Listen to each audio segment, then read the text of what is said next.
how to link NFL Sunday Ticket with your Google account. Firstly, open your web browser on your desktop.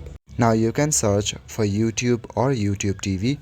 NFL Sunday Ticket is available through YouTube and YouTube TV, so you will manage your subscription and log in through your Google account. After that, you need to visit subscriptions. For that, go to the search bar and type in youtube.com/purchases. Now use your Google account you want to link to your NFL Sunday Ticket. If you already have bought the package under a different account, you must sign in with the same account. Note that subscriptions can't be transferred between Google accounts. If you already bought it through your YouTube or YouTube TV, it will automatically appear under your memberships when logged into the correct Google account.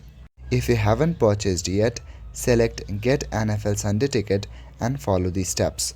The subscriptions will automatically tie to your Google account. Once linked, you can stream NFL Sunday Ticket on YouTube or YouTube TV anywhere you are signed into that Google account.